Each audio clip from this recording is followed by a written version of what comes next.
Oke, assalamualaikum teman-teman. Jumpa lagi dengan channel Sender Top. Bagaimana kabarnya teman-teman? Semoga teman-teman tetap dalam kondisi yang sehat serta dimudahkan urusannya oleh Allah SWT. Apa yang ada di dalam benak Anda kalau misalnya ketemu kulkas yang kapilernya mampet? Apa yang Anda akan lakukan kalau ketemu kapiler kulkas yang menurut Anda tidak bisa dibenerin lagi? Ini udah mampet, Mas Andre. Ini udah nggak bisa dibenerin lagi. Apa yang Anda lakukan, teman-teman?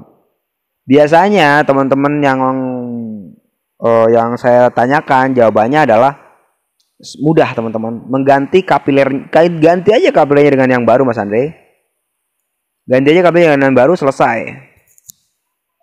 Ada nggak cara yang lebih mudah, lebih simpel, lebih cepat, dan kemungkinan berhasilnya itu menurut saya ya, kemungkinan berhasilnya itu 90%. Mau nggak teman-teman mencoba cara itu? Kalau teman-teman penasaran dengan cara saya, silahkan disaksikan cara saya videonya pelan-pelan. Ingat teman-teman, ini adalah ilmu teknik, pelan-pelan belajarnya, jangan buru-buru. Kalau teman-teman buru-buru nanti teman-teman bakal salah kaprah ya. Saya doakan agar teman-teman dimudahkan urusannya oleh Allah SWT dan dilancarkan rezekinya. Jangan lupa like dan subscribe-nya, nyalakan juga loncengnya. Jadi teman-teman tahu ilmu recehan apa yang saya share setiap harinya. Semoga bermanfaat. Saya kira assalamualaikum warahmatullahi wabarakatuh. Oke, langsung ya teman-teman ya. Langsung saja, apa yang Anda pikirkan kalau misalnya ketemu dengan kulkas, baik kulkas 1 pintu, baik kulkas 2 pintu,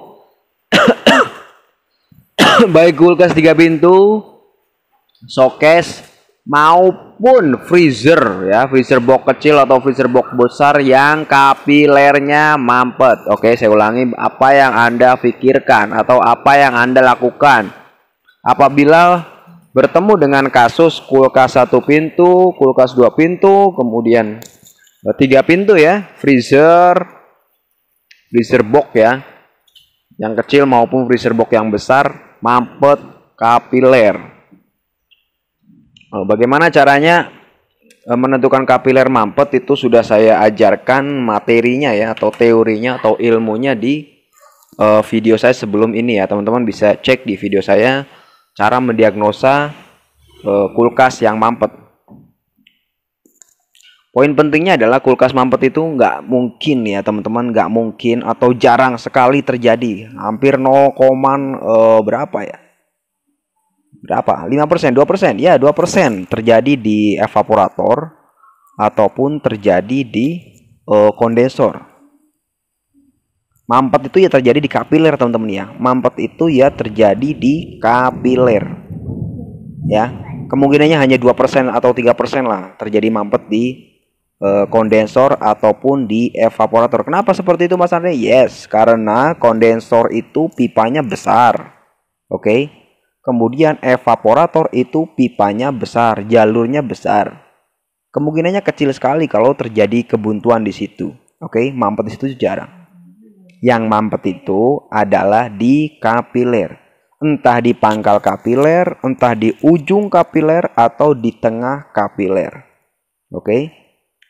Itu pembukaannya seperti itu, teman-teman, paham ya? Sekarang pertanyaannya adalah bagaimana, Mas Andre, kalau kita ketemu dengan kasus kapiler kulkas yang mampet. Oke, kapiler kulkas yang mampet, apa saja yang harus kita lakukan? Kebanyakan dari teman-teman adalah mengganti dengan kapiler baru. Oke, yang saya pahami ya. Jadi kalau udah mampet parah itu nggak bisa, Mas Andre, mau nggak mau kita ganti kapiler baru, kita lobangi dinding kulkas ya. Kita lobangi dinding kulkas kalau versi 1 pintu dan versi apa namanya ini? Versi showcase ya, maupun freezer, atau ada juga yang mengambil dari lubang pembuangan.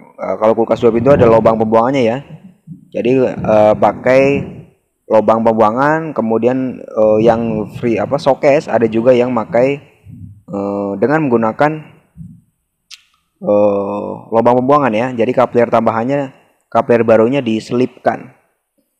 Izinkan saya memberikan ilmu ini kepada teman-teman, bagaimana caranya tanpa melakukan hal itu dahulu. Oke, tanpa melakukan hal itu, jadi tanpa memberi kapiler tambahan atau mengganti dengan kapiler baru, kita bisa menyelesaikan kasus kapiler super mampet ya. Super mampet itu harapannya kecil kalau bersembuh ya, tapi saya akan berikan ilmunya kepada teman-teman bagaimana caranya. Teman-teman cukup siapkan ini, oke? Siapkan ini, paku seukuran bebas ya. Paku seukuran bebas. Ini siapkan ini ya, paku ya. Kemudian Anda siapkan apa ini? Plastik perapatan atau kiloan, perapatan aja lah, tapi yang bahannya tebel ya. Kayak plastik ini bahannya tebel nih, plastik perapatan yang bahannya tebel. Kemudian Anda siapkan metil atau tauzon. Metil atau tauzon ya. Anda siapkan alat ini. Ini adalah alat yang menjadi apa namanya ini? Senjata utama saya ya untuk melumpuhkan kasus-kasus mampet baik di kulkas maupun di AC. Ini senjata utama saya. Walaupun ada senjata yang lain yang disebut R11 ya, biasa teman-teman pakai R11, tapi saya menggunakan ini ya karena cenderung harganya lebih murah. Selanjutnya Anda siapkan pentil ya. Pentil kulkas, bodi besar boleh, bodi kecil juga boleh, kan ada pentil kulkas kan ada dua ya. Ada yang bodi besar, ada yang bodi kecil. Selanjutnya ini alat tambahan yang teman-teman butuhkan, yaitu kapiler 0,80. Panjangnya 10 cm ya, 10 cm atau 11 cm nggak masalah. Paham ya?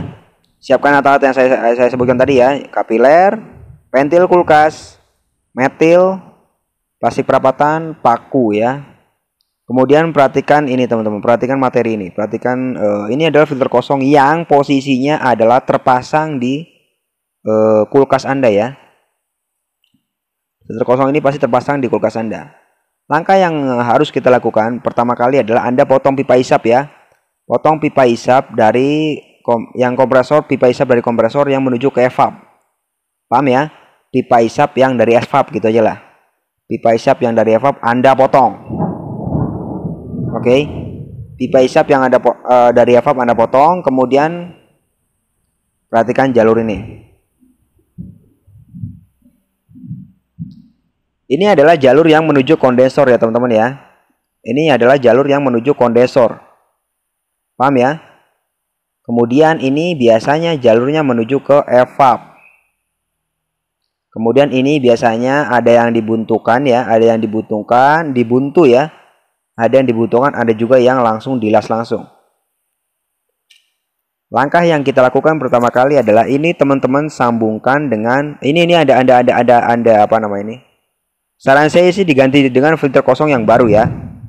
Tapi kalau misalnya Anda filter kosongnya masih bagus, filter kosong yang nempel di sistem, ya pakai filter kosong yang lama saja. Tapi kalau Anda ragu, Anda ganti dengan filter kosong yang baru. Paham ya? Kemudian langkah selanjutnya adalah ini Anda potong, Anda lubangi dengan paku yang kita sudah siapkan. Yang ini nih, titik ini nih. Anda lubangi dengan paku. Paham ya? Titik ini sebentar. Anaknya yang tidur ya, bukan emaknya ya. Anda ini lubangi dengan paku ya. Titik ini ya. Ke gambar ya teman-teman ya. Ini yang penting Anda lubangi dengan paku. Oke. Anda lubangi dengan paku, kemudian setelah berlubang, mana nih? Setelah berlubang, Anda sambungkan dengan kapiler ukuran 0,80 sepanjang 10 cm. Yang ini nih. Nah, Anda sambungkan dengan kapiler 0,80 sepanjang 10 cm. Selanjutnya, Anda sambungkan lagi dengan pentil kulkas ya. Pentil kulkas. Seperti ini ya. Saya gambar seperti ini. Yang penting teman-teman paham ya. Teman-teman paham. Gambar saya ini paham. Selanjutnya, ini sudah seperti ini teman-teman ya. Kulkasnya sudah seperti ini dan pipa yang dari kompresor menuju ke evap sudah Anda potong ya. Kemudian Anda masukkan metil ke dalam plastik perapatan. Oke, masukkan metil ke dalam plastik perapatan, kemudian masukkan ke dalam ke sini teman-teman ya. Cara masukinnya ditekan ya, biar kan kalau plastik wrapper kan ada, kalau ini kan ada anginnya ya. Seperti ini, sebentar saya gambarin dulu dah. Nah, seperti ini. Ini plastik perapatan ya, jangan warna biru ya, sebentar. Warna apa nih? Hijau nih. Nah, seperti ini ya teman-teman ya. Plastik perapatan, kemudian Anda tahu kan, tentunya Anda pernah mencoba memasukkan apa nih, oli ya ke dalam kompresor kulkas, paham ya?